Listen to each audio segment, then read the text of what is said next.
Bonsoir à tous. Aujourd'hui une vidéo d'un nouveau type, plus ou moins, puisque j'ai fait pas mal d'unboxing jusqu'alors sur cette chaîne. Ce coup-ci je vais refaire une vidéo un petit peu comme celle sur The Tower of Turaga, mais concernant plutôt un espèce de mini historique entre guillemets, présentation de collection en même temps, concernant une console portable. Donc on va commencer tout de suite.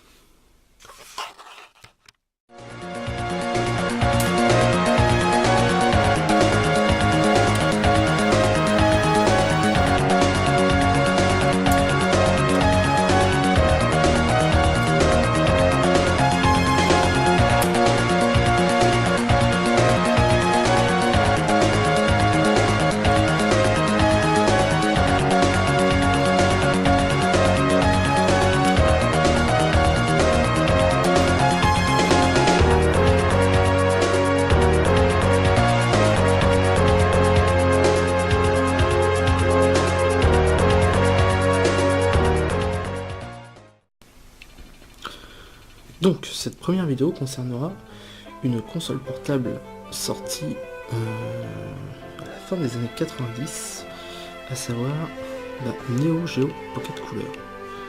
Donc la Neo Geo Pocket Color, c'est une console qui a été éditée par Feu SNK. Je dis Feu SNK parce que tout le monde sait qu'il n'existe plus, n'est-ce pas? Cette console est sortie en deux versions différentes. Donc d'abord il y a eu la Neo Geo Pocket qui est sortie fin 98 au Japon, qui a été éditée en France et aux États-Unis. Puis il y a eu la Neo Geo Pocket Color qui est sortie l'année suivante suite aux ventes dérisoires en fait de la Neo Geo Pocket monochrome. Et donc c'est celle-ci que je possède puisque, comment dirais-je, autant avoir la meilleure des deux versions. Donc les jeux la Neo Geo Pocket Color était tout à fait capable de lire les jeux Neo Geo Pocket normales, sans les coloriser pour autant, mais elle était en mesure de les lire. Donc il s'agit en fait d'une console 16 bits, donc plus puissante que la Game Boy et la Game Boy Color. Elle avait une petite particularité assez intéressante pour l'amateur de rétro gaming, c'est en fait avec certains de ces jeux elle était capable et incapable de se connecter à la Dreamcast. Une application qui n'a pas été beaucoup utilisée. Je crois que de mémoire, je sais que j'ai vu ça dans les jeux Capcom, mais il devait y avoir aussi sur les King of Fighters très certainement. En tout cas, bon, j'ai jamais testé cette fonctionnalité. Donc, moi je l'ai complète, parce que je l'ai acheté à un moment donné où elle ne valait plus rien, ce qui n'est plus forcément le cas maintenant. Donc voici comment se présentait la console. Hop, donc, on va quand même jeter un petit coup d'œil à la notice.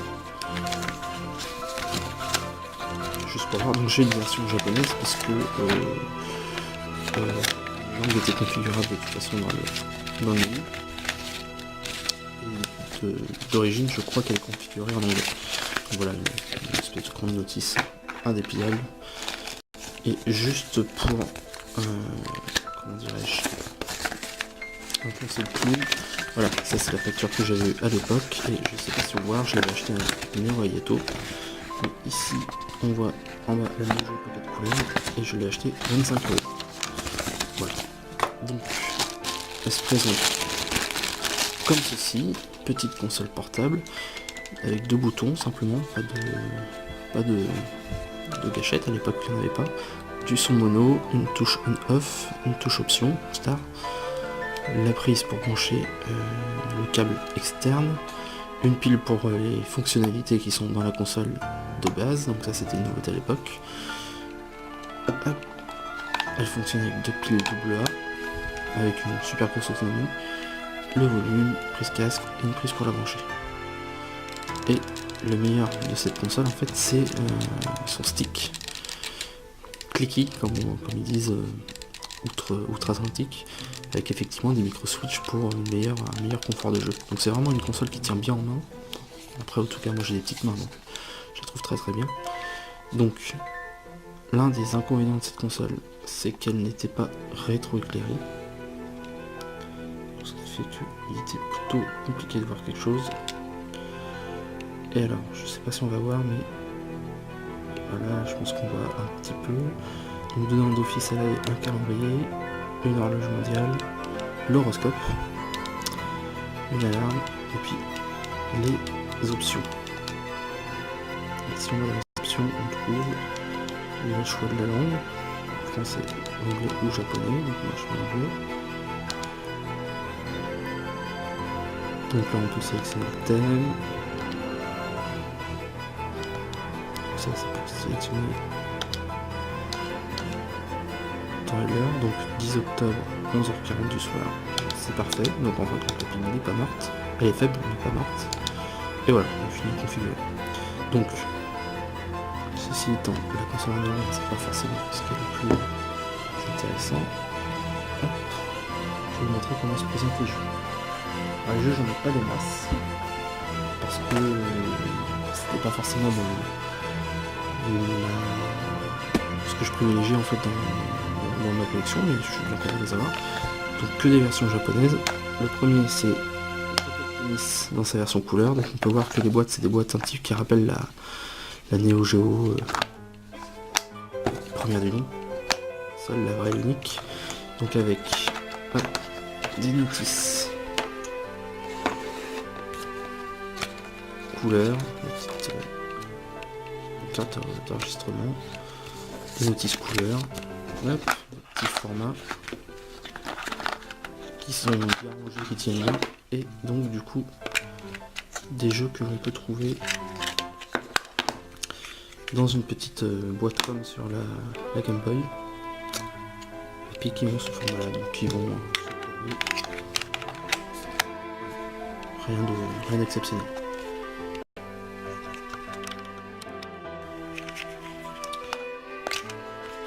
Donc Neo Geo Pocket Tennis, un petit jeu de tennis un petit peu arcade, sympa sans plus. J'ai essayé de le vendre pendant des années et j'ai aujourd'hui, bon, je le sors une fois de temps en temps pour rigoler, on va dire. Ensuite j'ai King of Fighters First Contact, le premier des deux qui ont été édités sur la Neo Geo Pocket. Encore une fois avec tous les documents qui vont bien, une belle notice couleur. On sentait quand même la volonté des SNK de continuer à fournir des objets de qualité en eux-mêmes, comme ils le faisaient, comme c'était leur gamme, comment dirais-je, cible avec la Neo Geo Pocket d'origine. Donc aussi la petite cartouche. C'est un jeu qui est très sympa, notamment grâce au stick que je présentais tout à l'heure, qui est vraiment très adapté au jeu de tennis. Ensuite j'ai R2, qui est, je pense, bien meilleur que le Fatal Fury, même si j'ai toujours préféré la série des Fatal Fury. Mais le King of Fighters R2 est vraiment un jeu très plaisant à jouer, très fun et coussant. Très bien, mais c'est le cas aussi avec Fatal Fury. Très bien joué. Et là en fait on a vu des boîtiers type Neo Geo d'origine. Il y a un deuxième type de boîtier qui était sorti. Ce sont des boîtiers comme ça en carton, donc que j'aime beaucoup moins pour le coup. Donc ici on a The Last Blade avec un petit boîtier carton. Mais après à l'intérieur c'est exactement la même chose. Si ce n'est que là il y a cette espèce de petit papier jaune qui doit être une information de l'électricité. Hop, la cartouche c'est la même. Aucun souci. Ce jeu est excellent. J'adore les Last Blade. Celui-ci fait honneur à sa série.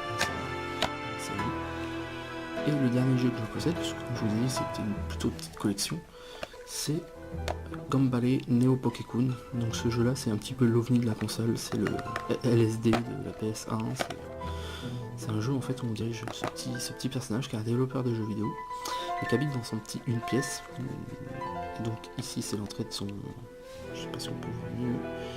Donc ici c'est l'entrée de son appartement, ici c'est la porte de ses toilettes, et en fait à chaque fois qu'on appuie sur un bouton il y a quelque chose qui se passe, il y a un event, il y a un personnage qui rentre pour faire quelque chose, un monstre qui apparaît, et donc on peut le voir.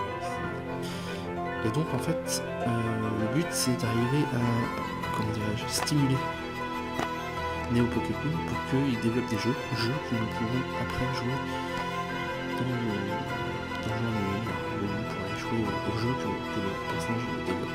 Et il s'agit de rappel en fait des licences SNK de l'époque. Donc un bon petit jeu, une bizarrerie que je suis bien content d'avoir parce que c'est encore un jeu qui est bien gentil. Donc en tout, cette console, elle a eu au total environ 80 jeux. Moi j'en ai compté 82, mais après il y a eu, donc elle a été commercialisée comme je disais aux États-Unis et en France. Je sais pas s'il y a eu des jeux exclusifs, je pense pas. Comme les autres consoles de SNK, elle a eu la particularité d'avoir une prédominance énorme de jeux SNK dessus. Je me demande si c'est pas tout, j'ai pas ça en tête. Quoi qu'il en soit, elle est très sympa parce que c'est vraiment une console qui tient bien en main. Son défaut principal, je dirais, c'est son écran non rétroéclairé. Donc bon, ça c'est à l'ancienne, c'est vrai qu'on n'est plus trop habitué. Par contre, en échange à plusieurs avantages, sa prise en main, elle consomme très peu de piles. C'est toujours les mêmes que j'ai depuis des années et j'ai beaucoup joué quand je l'ai eu, donc c'est les mêmes que j'ai eu à l'époque. J'en ai peut-être changé dernièrement, je dis peut-être des bêtises, j'en ai peut-être changé dernièrement, mais en tout cas elle en consomme pas beaucoup. Et c'est vraiment une console qui est agréable. Donc voilà, ça c'était pour ma petite présentation de la Neo Geo Pocket Color. J'espère que ça vous a plu. N'hésitez pas à me dire si d'aventure un jour quelqu'un regarde cette vidéo. Si vous voulez voir plus de choses, de vidéos dans ce type-là, j'ai encore pas mal de petites, on va dire, de petites consoles exotiques ou d'objets exotiques tout simplement. Étant donné que je bouge au Japon depuis une bonne dizaine d'années maintenant, j'ai engrangé pas mal de petites choses sympas. Donc n'hésitez pas à me dire si ça vous intéresse, si ça vous a plu, si vous voulez en revoir, si vous voulez que je reparle ou que je remonte un petit peu ces jeux-là. Puis on verra ce qu'on peut faire. A plus.